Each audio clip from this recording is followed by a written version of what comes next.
여러분, 천국은 어떤 곳입니까? 이런 질문에 어떤 분들은 천국은 죽어서 가는 곳입니다, 이렇게 대답하시는 분들이 있어요. 틀린 얘기 아닙니다. 그런데 천국에 대해서 반만 알고 있는 대답인 것입니다. 천국은 어떤 곳일까? 만약에 천국이 죽어서 가는 곳이기만 한다라면은 예수님께서 이렇게 말씀하셨습니다. 천국은 여기 있다 저기 있다 할 것이 아니라 내 마음속에 있다, 그렇게 말씀하셨는데, 이 말씀을 어떻게 해석해야 될까요? 우리가 죽어서 우리 마음속으로 갑니까? 우리 마음속으로 들어가요? 그렇지 않습니다. 천국이 무엇일까? 천국, 하나님의 나라, 그것은 하나님의 통치하심이 온전히 이루어진 곳, 그것이 천국이요 하나님의 나라라고 이야기하는 것입니다. 그래서 우리가 죽어서 가는 그곳, 그것도 하나님의 통치가 완전히 온전히 이루어지는 곳이기 때문에 천국이요, 우리가 이 땅에서 살아가면서 겪는 여러 가지 일 가운데서도 하나님의 통치하심이 이루어지는 바로 그곳이 또 천국이 될 수가 있습니다. 또 내 마음이 염려와 걱정, 슬픔으로 가득 차서 정말 이리 헤매고 저리 헤매는 마음이 아니라 하나님께서 온전히 내 마음에 임재하셔서 내 마음을 완전히 다스리고 통치하시면 내 마음이 천국이 되는 것입니다. 하나님께서 이 땅에 교회와 가정을 세우셨지 않습니까? 그 이유가 무엇입니까? 이 땅에 살아가면서 우리가 가정과 교회 안에서 천국을 맛보게 하시기 위해서 이 가정과 교회를 주신 줄 믿습니다. 그래서 우리는 가정 안에서 천국을 보지 않습니까? 자녀들과 함께 지내면서 웃고 또 떠들고 함께 꿈을 꾸고 하면서 야, 이 가정은 천국과 같다 하는 그런 마음을 갖습니다. 천국을 가정 안에서 맛보지 않습니까? 행복한 교회, 정말 은혜가 충만하고 사랑이 넘치는 교회 안에서 우리는 천국을 맛봅니다. 그런데 이 땅에서 맛보는 그 천국은 온전한 천국이 될 수 없습니다. 불완전한 천국이에요. 여러분, 우리 가정이 천국 갔다가도 갑자기 지옥과 같이 변해버릴 때가 있습니다. 들어가고 싶지 않은 곳, 그런 곳을 뭐라고 얘기합니까? 집구석이라고 얘기하지 않습니까? 가정이 천국이었는데 갑자기 지옥처럼 돼버리는 거예요. 교회도 마찬가지입니다. 천국 같은 교회였는데 갑자기 분란이 일어나고 싸움이 일어나면은 지옥과 같은 교회가 되는 거죠. 다시는 가고 싶지 않은 곳, 발들여 놓고 싶지 않은 곳이 되어버리는 것 아니겠습니까? 그래서 이 땅에서 하나님께서 허락하신 그 천국은 맛보기지 온전하게 이루어지는 것은 아니다라는 것입니다. 그러면 언제 온전한 천국을 우리는 가질 수 있을까요?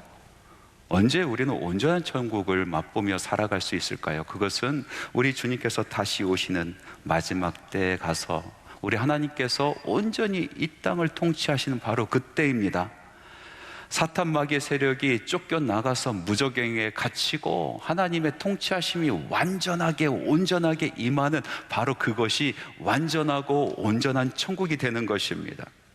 그래서 성도는 그날을 바라보며 살아갑니다. 이 땅에서 살아가면서 천국을 맛보고 천국을 누리고 천국을 위해서 일하며 살아가지만은 하나님께서 온전하게 이루실, 완전하게 이루실 그 천국을 사모하며 기대하며 살아가는 것이 바로 우리 성도들이라는 것입니다. 여러분, 이 땅에서 천국을 누리면서 또 천국을 만들어가면서 또 천국을 소망하며 사모하고 기다리면서 살아가는 인생이 얼마나 근사한 인생입니까? 세상에서 세상 것 바라보면서 울고 웃고 그리고 그것으로 중내산해하는 인생보다 비교할 수 없는 가치 있는 인생이 바로 천국을 소망하며 살아가는 인생이라는 것입니다. 저는 오늘 여러분들과 함께 천국에 대해서 말씀을 나누려고 합니다. 천국에 대해서는 많은 연구가 있고요, 많은 이야기들이 있습니다. 그런데 예수님만큼 천국에 대해서 정확하고 또 많이 아시는 분도 없습니다. 예수님은 천국을 소유하신 분이십니다. 예수님은 천국의 상속자이십니다. 천국 잠깐 갔다 온 사람과 비교가 될 수 있겠습니까? 책을 엄청나게 쌓아놓고 그것을 연구한 사람과 비교가 되겠습니까? 예수님께서 말씀하신 그 천국에 대한 이야기는 천국의 온전한 것을 담아냅니다. 그래서 저는 오늘 여러분들과 천국에 대한 말씀을 나누면서 예수님께서 하신 비유의 말씀, 특별히 오늘 읽은 세 가지 비유의 말씀을 나누려고 합니다. 이 세 가지 비유의 말씀 속에서 천국의 거의 모든 것이 담겨져 있습니다. 그렇게 이야기해도 과언이 아닙니다. 근데 이 비유의 말씀을 가만히 들어보면 언뜻 보면은 그 말씀이 그 말씀 같고 이 말씀이 이 말씀 같이 들립니다. 그러나 눈을 크게 뜨고 자세히 살펴보게 되면요, 이 말씀은 천국의 여러 가지 다른 모습을 설명하고 이야기해주고 있는 말씀이다라는 것을 알 수가 있습니다. 자, 그러면 첫 번째 천국의 이야기로 들어가 봅시다. 하나님의 말씀 마태복음 13장 44절 말씀에 이런 말씀이 있습니다. 우리 같이 한번 읽어볼까요? 천국은 마치 밭에 감추인 보와 같으니 사람이 이를 발견한 후 숨겨두고 기뻐하며 돌아가서 자기의 소유를 다 팔아 그 밭을 사느니라. 어떤 농부가 밭을 갈고 있는데 그곳에서 보화를 발견했어요. 그래서 그 보화를 숨겨뒀대요. 기쁨으로 돌아가서 자기 소유를 다 팔아서 그 밭을 통째로 사버렸다라는 이야기입니다. 이 말씀은 무엇을 이야기하고 있냐면은 천국의 가치에 대해서 이야기하고 있습니다. 천국이 어떠한 가치를 가지고 있는가? 천국은 자기의 소유를 다 팔아서 살 만한 가치가 있다라는 그런 말씀, 그리고 천국을 발견하면은 너무나 기뻐서 펄쩍펄쩍 뛸 만한 가치가 있는 것이다 라고 말씀하고 계십니다. 그리고 우리가 간과하고 있는 말씀이 하나 있는데, 숨겨두고 밭에서 보화를 발견했는데 그것을 숨겨두었다, 비밀스럽게 숨겨두었다. 다른 사람들에게 빼앗기고 싶지 않아서, 다른 사람들에게 알리고 싶지 않아서 그것을 숨겨두고 혼자 기쁨으로 가지고 가서, 그리고 자기 소유를 다 팔아서 그것을 살 만한 가치가 있다, 숨겨둘 만한 가치가 있다라고 말씀하고 계시는 것입니다. 천국은 다른 사람들에게 빼앗기고 싶지 않는 가치가 있어요. 그래서 비밀입니다. 사도 바울은 학문도 뛰어난 사람이고 또 영성도 깊은 사람 아니었겠습니까? 그 사람이 수도 없이 많은 영적인 것들을 체험하고 또 신비로운 것도 체험 많이 했죠.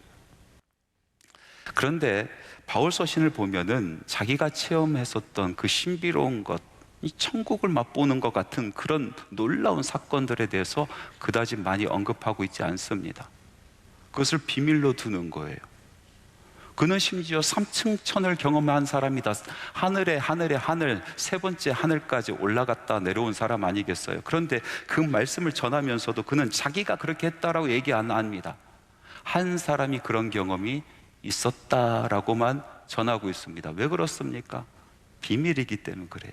감추고 싶은 것이기 때문에 그렇습니다. 함부로 이야기해서 이해하지도 못하는 사람들에게 그 소중한 경험이 짓밟히는 것이 싫었기 때문에 그렇습니다. 가치 없는 것으로 폄하되고 취급받는 것이 싫기 때문에 그렇습니다. 아니, 그 이상으로 그것을 피워낼 만한 말이 없었기 때문에 그렇습니다. 그래서 비밀입니다. 할 말이 없습니다. 한 여자 집사님께서 저에게 이런 얘기를 해요. 목사님 별명 있는 거 아세요? 그래서 저는 내심 기대를 했어요. 무슨 좋은 별명이 있겠구나. 살인미소 뭐 이런 거, 그런 별명이 있지 않을까 하면서 뭔데요? 하고 기대하면서 물어봤더니 울보예요, 이렇게 대답을 하셨어요. 설교하다가 우셔가지고 사람들이 울보라고 부릅니다. 그래서 제가 발끈했습니다. 제가 MBTI 그걸 해보면 T로 나오는데 제가 울보입니까? 그렇게 이야기했더니 뭐라고 대답하냐면 T가 되고 싶은 F일 뿐입니다, 이렇게 얘기를 하더라고요.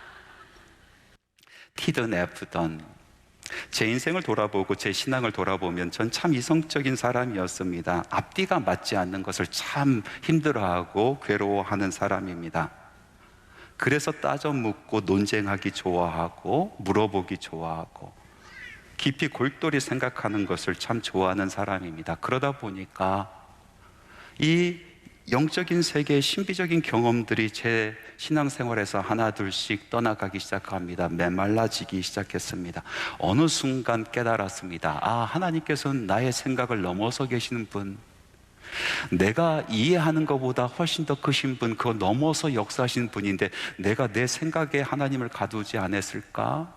그래서 내 삶 가운데 이렇게 메마른 신앙생활이 있고, 그리고 어떤 신비로운 그런 경험을 하지 못하는 그런 삶이 된 것이 아닐까라는 그런 자각이 있었습니다. 그래서 제가 마음을 고쳐 먹었습니다. 하나님 앞에 나가 울부짖으며 기도하기 시작했습니다. 하나님, 내 삶 가운데도 역사하여 주옵소서. 성경에 있는 그 말씀들 내 삶 가운데 이루어지게 하여 주옵소서. 하나님의 그 신비롭고 신묘한 그 역사하심을 제가 삶 가운데 경험하기를 원합니다. 하나님, 하나님의 그 무한하신 역사하심을 제가 제한하지 않겠습니다.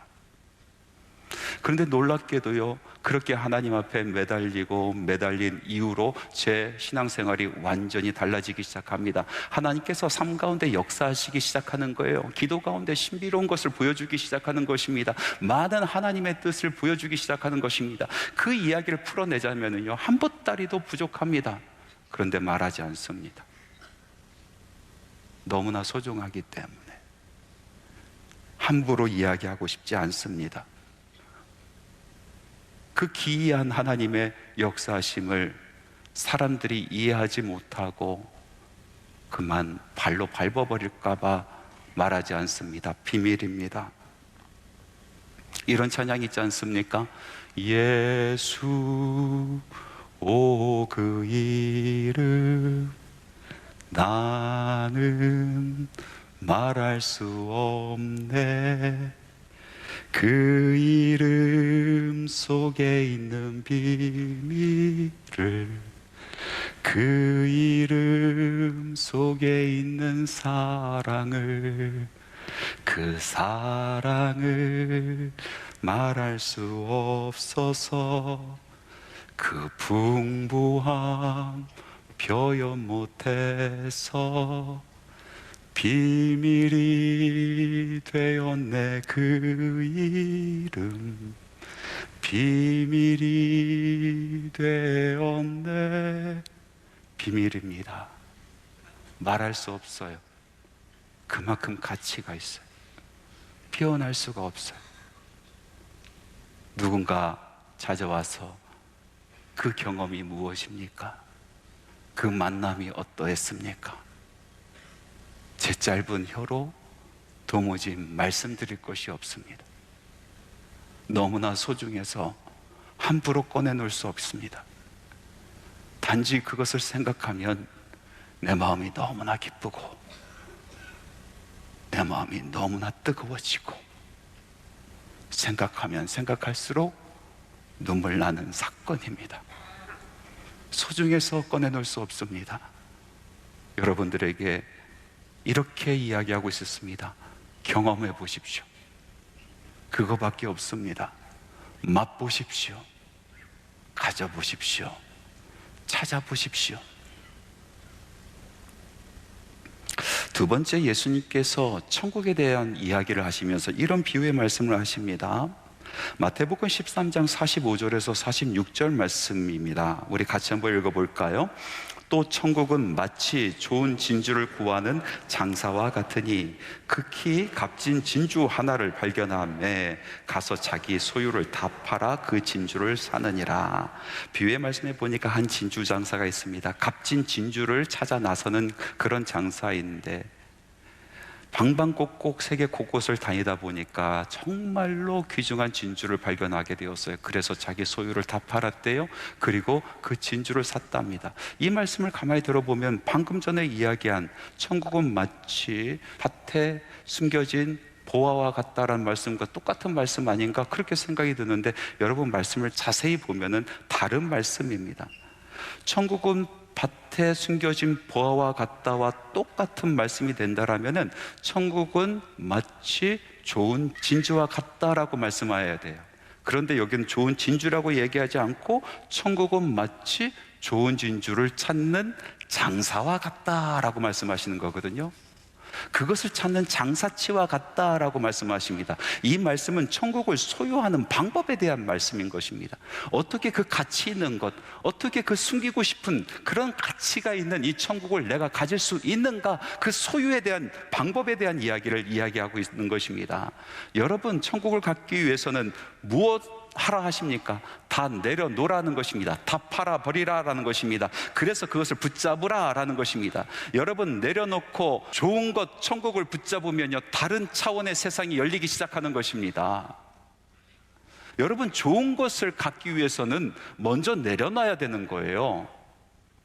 정말 내가 사모하는 것, 내가 정말로 갖고 싶은 것을 갖기 위해서는 다른 것을 먼저 포기해야 되는 것입니다. 그래야 그것을 가질 수가 있습니다. 여기 많은 남성분들이 계시는데, 여러분 사랑하는 아내를 차지하기 위해서 여러분 수많은 여성들을 다 포기하지 않았습니까? 다 내려놓았습니다. 그리고 내가 정말로 마음에 드는 바로 그 사람, 내가 정말로 갖고 싶은 바로 그 사람, 내가 일평생 함께하고 싶은 바로 그 사람을 부여잡은 것 아니겠습니까? 내려놔야 부여잡을 수 있는 거예요. 이것 갖기 위해서, 이 좋은 것을 갖기 위해서 이 여자도 갖고 저 여자도 갖고 이 여자도 가질 수가 없는 겁니다. 그런 의미에서 여성분들, 여러분 정말 복받은 분들입니다. 여러분들의 남편이 다 포기하고 여러분들 선택했어요. 여러분, 우리 인생을 한번 보십시오. 좋은 것을 갖기 위해서 놔야 되지 않습니까? 성공하는 사람들을 보십시오. 자기가 정말로 가치 있다라고 여기는 것, 내가 일평생 부여잡고 싶다라고 여기는 것, 그거 하나 붙들고 사는 겁니다. 그 하나 붙들고 살다 보니까 10년, 20년, 30년 그 후에 그것을 가질 수가 있게 되고, 그리고 돌이켜보니까 내가 포기했었던 것도 다 차지하고 있는 것입니다. 차원이 다른 삶을 살게 되는 것입니다. 이것 갖고 저것 갖고 다 가지려고 했었을 때의 차원의 삶이 아니라 다 내려놓고 정말로 중요한 것 부여잡고 그렇게 살아가다 보니까 또 다른 차원의 세계가 열리는 겁니다. 포기했었던 것을 다 소유하는 그런 차원의 세계를 맛보는 거 아니겠어요? 천국이 꼭 그렇다는 것입니다. 그것을 갖기 위해서는 포기해야 된다. 그래야 얻을 수 있다라고 말씀하십니다. 한 부자 청년이 예수님을 찾아왔지 않습니까? 마음속에 정말로 고민스러운 그 질문을 가지고 예수님을 찾아왔어요. 어떻게 해야 영생을 얻을 수 있습니까? 예수님께서 말씀하십니다. 계명을 지켜야 된다. 살인하지 말라, 간음하지 말라, 도둑질하지 말라, 거짓 증언하지 말라.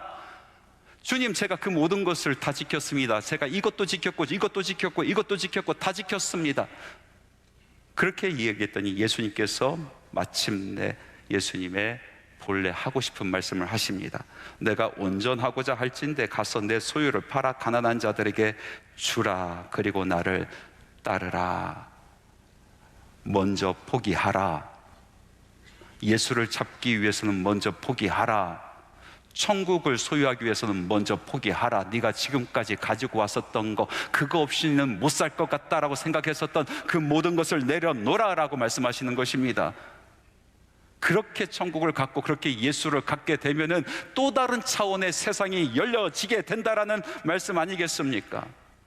여러분, 다 한꺼번에 가지려고 하면요, 아무것도 갖지 못하고 정말 중요한 것도 갖지 못하는 것입니다. 여러분, 세상의 풍요로운 것과 하나님의 나라의 그 영광스러운 것을 다 가질 수가 없습니다. 한꺼번에 가질 수가 없습니다. 엘리야가 갈멜산에서 백성들에게 물어보지 않습니까? 너희들에게는 하나님이냐 아니면 바알이냐? 하나님의 나라냐 아니면 세상의 나라냐? 너희들에게 있어서 하나님이 중요하냐 아니면은 물질적인 풍요가 중요하냐? 그렇게 물어봤더니 이 하나님의 백성들이 둘 사이에서 머뭇머뭇하더라라고 기록되어 있습니다. 여러분, 머뭇머뭇하다가 세월 다 갑니다. 10년, 20년, 30년 머뭇머뭇하다가 세월이 다 가는 것입니다. 머뭇머뭇하다가 이도 저도 아닌 인생이 되어버리는 것입니다. 하나님의 나라를 붙들면은, 하나님을 붙들면은 그 모든 것을 더해 주시는 것을 까맣게 잃어버립니다. 애초에 하나님께서는 모든 것을 주시기를 원하시는 분이십니다. 애초에 하나님께서는 하늘의 신령한 것과 땅에 기름진 것 모든 것을 주고자 원하시는 분이십니다. 그래서 우선순위를 바로 하라고 말씀하고 계시는 것입니다. 먼저 내려놓고 그의 나라와 그의 의를 구하라. 그리하면 이 모든 것을 더하여 주시리라. 내려놓으라라고 말씀하고 계십니다. 그거 없으면 살 수 없다라고 여기는 것, 나의 자존심, 물질에 대한 욕심, 자녀들에 대한 욕심, 그거 먼저 내려놓고 하나님의 나라를 사모하고 천국을 소유할 때에 그때서 더하여 주시겠다라는 말씀인 것입니다. 여러분, 내려놓을 때 살아납니다. 내려놓고 천국을 부여잡을 때 내가 살아나고, 내려놓고 천국을 부여잡을 때 나의 가정이 살아나고 나의 자녀가 살아나는 줄 믿습니다. 천국을 소유하는 방법입니다. 포기하라, 먼저 내려놓으라, 그리고 천국을 잡으라. 다 놓고 천국을 잡으라. 그것이 천국을 소유하는 방법이다. 예수님께서 말씀을 통해서 우리에게 가르쳐주고 계십니다. 마지막 세 번째, 이 비유의 말씀 같이 한번 읽어봅시다. 마태복음 13장 47절에서 48절 말씀입니다. 또 천국은 마치 바다에 치고 각종 물고기를 모는 그물과 같으니 그물에 가득함에 물가로 끌어내고 앉아서 좋은 것은 그릇에 담고 못된 것은 내버리느니라. 천국은 그물 가득히 물고기를 모아서 그것을 펼쳐내고 좋은 것과 나쁜 것을 골라내는 것과 같다라고 말씀하십니다. 앞에 말씀하신 두 가지 비유와 비슷한 비유의 말씀인 것 같은데 자세히 보면 다릅니다. 천국은 감추인 보화와 같이 많은 물고기와 같다라고 말씀하신 것도 아니고, 천국은 좋은 진주를 찾는 진주 장사와 같이 많은 물고기를 잡는 어부와 같다라고 말씀하신 것도 아니고, 오늘 말씀에 보니까 천국은 마치 그물과 같다, 많은 물고기를 잡은 그물과 같다라고 말씀하십니다. 이것은 천국이 임할 때에 우리 안에 필연적으로 벌어지는 사건을 이야기하는 말씀인 것입니다. 그물에 있는 물고기들에게 이루어진 일처럼 그때에 천국이 임할 때 벌어지는 심판에 대한 말씀인 것입니다. 여러분, 천국은 그물과 같이 열려 있습니다. 모두에게 열려 있습니다. 천국은 모든 사람들에게 열려 있습니다. 부자에게도 열려 있고, 가난한 사람들에게도 열려 있고, 많이 배운 사람들에게도 열려 있고, 못 배운 사람들에게 열려 있고, 높은 지위에 있는 사람들에게도 열려 있고, 낮은 지위에 있는 사람들에게 열려 있고, 잘난 사람들에게도 열려 있고, 못난 사람들에게 열려 있는 것입니다. 모두에게 열려 있습니다. 천국은 모든 사람들을 위한 것입니다. 그러나 모두가 천국에 가는 것은 아닌 것입니다. 모든 사람들에게 열려 있지만 천국은 모든 사람들에게 주어지는 것이 아니다라는 말씀인 것입니다. 그 그물을 펼쳐놓고 좋은 고기를 가져다가 그릇에 담고 못된 고기는 내버리는 것처럼 마지막 때에 반드시 심판이 있다라고 말씀하고 계십니다. 천국에 합당한 사람들이 있다라는 말씀인 것입니다. 천국에 합당하지 못한 사람들은 어둠에 쫓겨나가서 이를 갈리라라고 말씀하고 계시는 것입니다. 그러면 천국은 어떤 사람들에게 열려있고 또 어떤 사람이 들어갈 수 있게 되는 것입니까? 천국에 합당한 사람들은 누구입니까? 예수님께서 비유로 말씀해 주셨습니다. 한 임금이 있었습니다. 그 임금에게 큰 잔치가 벌어지게 되었는데 평소에 친분이 있고 임금의 잔치, 이 기쁨에 동참할 수 있는 사람들에게 종들을 보내지 않습니까? 그래서 그 잔치를 초대합니다. 그런데 그 사람들이 뭐라고 얘기합니까? 나 장가 가야 됩니다. 나 밭을 사야 됩니다. 나 사업을 새롭게 시작했습니다. 갈 수 없습니다. 그래서 임금이 다시 한번 종들을 보냅니다. 더 정중하게 모시러 갑니다. 그랬더니 이 사람들이 그 종들을 능멸하고 죽이고 마는 것입니다. 임금이 화가 났습니다. 군대를 보내서 그 마을을 완전히 불태워 버립니다. 그리고 다시 종들을 불러서 또 선포하며 길거리로 나가라 말씀하십니다. 나가서 모든 사람들을 데리고 와라, 모두를 초대하라, 강건하여 내 집을 채우라 라고 말씀하셨습니다. 참 많은 사람들이 초대받았습니다. 부자인 사람도 초대받았고 가난한 사람들도 그곳에 왔습니다. 많이 배운 사람도 왔고 못 배운 사람도 왔습니다. 높은 지위에 있는 사람도 왔고 그렇지 못한 사람들도 그곳에 와서 함께 임금의 잔치에 참여하게 되었습니다. 너무나 감사하고 기뻐서 임금이 그 초대한 사람들, 응대한 사람들에게 찾아가서 일일이 인사하고 환담을 나누는데 그 중에서 한 사람이 예복을 입지 않고 앉아 있는 것입니다. 임금의 초대잔치에 예복을 입지 않은 사람이 있는 것, 이게 말이 되겠습니까? 혹시 다른 사정이 있지 않을까 싶어서 임금이 그에게 찾아가서 물어봅니다. 어찌하여 당신은 예복을 입지 않았습니까? 그랬더니 변명이 없습니다. 아무 말 하지도 못합니다. 임금은 명령합니다. 이놈을 당장 끌어내어 바깥 어두운 데 던지라. 그곳에서 이를 갈리라 라고 말씀하는 것입니다. 여러분, 천국은 모두에게 열려 있지만은 합당한 사람들이 있습니다. 합당한 사람들은 누구입니까? 바로 예복을 입은 사람들입니다. 그 예복은 무엇입니까? 성경 말씀은 분명히 우리에게 가르쳐주고 있습니다. 예수 그리스도가 우리의 예복이 되는 것입니다. 로마서 13장 12절 14절 말씀에 밤이 깊고 낮이 가까웠으니 그러므로 우리가 어둠의 일을 벗고 빛의 갑옷을 입자. 오직 주 예수 그리스도로 옷 입고 정욕을 위하여 육신을 위하여 일을 도모하지 말라라고 말씀하고 계십니다. 예수 그리스도께서 우리의 예복이 되십니다. 빛의 갑옷이 되십니다. 그것을 입은 사람들만 천국에 합당한 자가 되는 것입니다. 마지막 때는 갈라지게 되는 것입니다. 합당한 것과 합당하지 못한 것이 갈라지게 되는 것입니다. 죄인과 의인이 갈라지게 되는 것입니다. 여러분, 빛의 갑옷을 입으십시오. 예수를 입으십시오. 우리의 구원이 어디에 있습니까? 믿음으로 말미암아 하나님의 은혜로 우리는 구원받을 수 있습니다. 예수님께서 말씀하여 주셨습니다. 나는 길이요 진리요 생명이니 나로 말미암지 않고는 하나님께 갈 수 없다라고 말씀하셨습니다. 예수님께서 길이 되어 주셔서 예수님을 통해서만 우리는 천국에 갈 수가 있는 것입니다. 예수님이 진리가 되셔서 그 진리를 알아야만 우리는 천국에 갈 수 있게 되는 것입니다. 예수님이 참 생명이 되시기 때문에 예수님만 통해서 우리는 영생에 이를 수 있게 되는 것입니다. 천국에 대해서 말씀하십니다. 천국은 열려있다. 많은 사람들이 모일 것이다. 그러나 합당한 자가 따로 있다. 말씀을 맺겠습니다. 사랑하는 성도 여러분,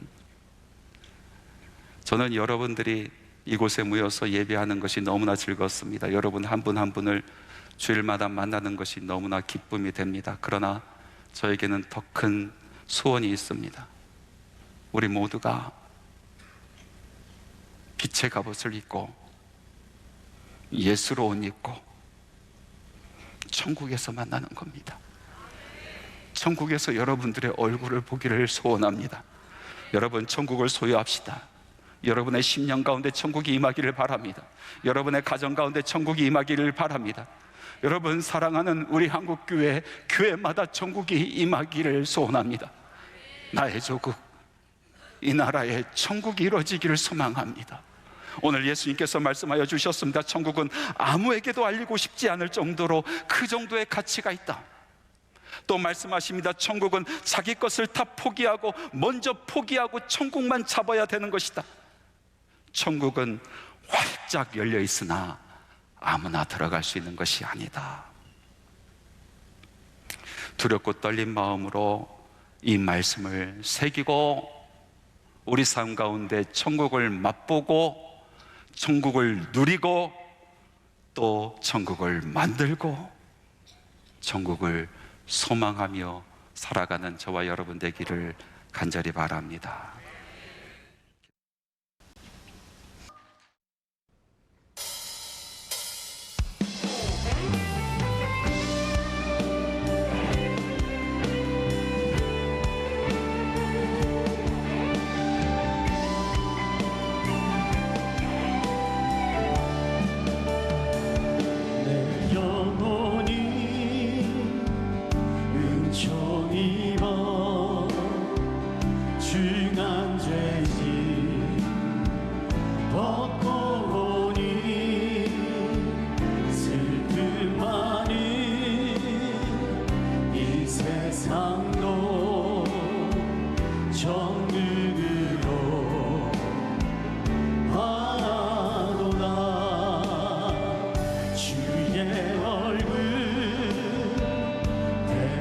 전에 멀리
예수 그리스도의 은혜와 하나님의 사랑하심과 성령님의 교통 내주 충만 역사 동행하심이 하나님의 전에 나와 하나님의 이름을 부르며 예배하고 경배하고 송축하고 주님께서 주신 그 말씀 마음의 신비에 새기며 하나님의 나라를 꿈꾸고 일구고 또 바라며 살아가기를 소망하는 주님의 사랑하는 자녀들의 심령 위에와 발걸음 모든 사역 위에 그리고 가정 위에 자녀 위에 지금부터 영원토록 함께 하시기를 간절히 축원하옵나이다. 아멘.